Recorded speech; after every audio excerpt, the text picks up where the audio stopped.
국민의힘 대통령 후보 경선 패배 이후 국민의힘 탈당 및 정계 은퇴를 선언한 홍준표 전 대구시장이 독설로 윤석열 전 대통령과 권영세 전 비대위원장, 권성동 원내대표를 꾸준히 비난하고 있습니다. 홍 전 시장의 이들 세 사람에 대한 비난 수위가 경선 패배에 대한 서운함을 넘어서는 것이어서 우리가 모르는 이들 간의 밀약을 홍 전 시장이 믿었다가 뒤통수를 맞은 것 아니냐는 추측까지 나옵니다. 홍 전 시장은 5월 7일에 올린 자신의 페이스북에서 용산과 당 지도부가 합작하여 느닷없이 한덕수를 띄우며 탄핵 대선을 윤석열 재신임 투표로 몰고 가려고 하면서 김문수를 밀어 한덕수의 장애가 되는 홍준표를 떨어뜨리자는 공작을 했다고 적었습니다.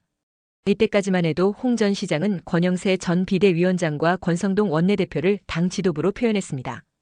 윤 전 대통령을 비난하지도 않았습니다. 그러다가 그 다음번 페이스북에서는 3년 전 두 놈이 윤석열을 데리고 올 때부터 당에 망조가 들더니 엉뚱한 짓으로 당이 헤어날 수 없는 수렁으로 빠지는 구나라고 적었습니다. 윤 전 대통령을 비난하기 시작한 것이죠. 권영세, 권성동 의원은 두 놈으로 표현했고요. 이후 국민의힘 지도부가 김문수 후보를 한덕수 후보로 교체를 시도하다 실패한 이후의 글에서는 한 X는 한밤중 계엄으로 자폭하더니 두 X는 한밤중 후보 약탈 교체로 파이널 자폭을 하는구나라고 했습니다. 한 X는 윤 전 대통령, 두 X는 권영세, 권성동 의원을 지칭합니다. 그러면서 홍 전 시장은 이 세 X들 미쳐도 좀 곱게 미쳐라면서 거칠게 말했습니다. 홍 전 시장은 권영세, 권성동 의원의 정계 은퇴도 촉구했습니다. 홍 전 시장이 페이스북에 올렸다가 3시간 만에 삭제한 글에서는 윤 전 대통령에게 이재명 세상에서 네가 이재명에게 한 것보다 10배로 당해보라라는 글까지 올렸습니다. 저주에 가까운 이런 말까지 하는 것은 단순한 경선 패배의 분풀이 수준을 넘어서는 것으로 보입니다. 도대체 어떤 일이 있었을까요? 국민의힘 경선이 시작되기 전 홍 전 시장 주변에서는 용산에서 차기 대선 후보로 홍 전 시장을 민다는 말이 나돌았습니다. 오세훈 전 서울시장이 불출마를 선언하기 전의 일입니다.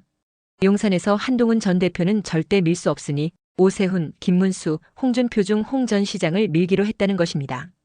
용산 입장에서는 차기 대통령에 당선돼 윤 전 대통령을 지켜줄 후보가 필요한데 오세훈 시장은 윤 전 대통령을 지켜줄 것 같지 않아 제외키로 했다는 말도 곁들여졌습니다.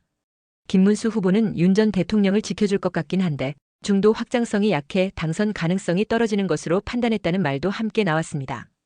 홍 전 시장이 윤 전 대통령을 지켜줄 거라는 확신은 들지 않지만 그나마 지켜줄 것 같은 데다 당선 가능성도 있으니 홍 전 시장을 밀기로 했다는 것이지요.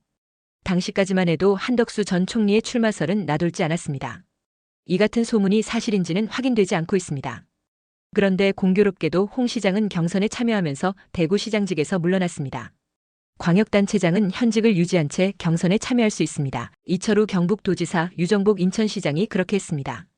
경선에 탈락하더라도 돌아올 자리를 마련해 놓는 게 경선 전략상으로도 좋습니다. 그런데 홍 전 시장은 과감하게 시장직을 던졌습니다. 행여 자신을 지지하겠다는 윤 전 대통령과 권영세, 권성동의 말을 믿고 대구시장직을 던진 건 아닌지 궁금합니다. 이런 추측이 사실인지 여부는 아주 먼 훗날 확인될 수도 있고 영원히 묻힐 수도 있습니다. 홍 전 시장이 미국 하와이에 머물면서 윤 전 대통령과 권영세, 권성동 의원을 비난하는 동안에 홍 전 시장의 일부 지지 인사들은 민주당 이재명 후보 지지를 선언했습니다.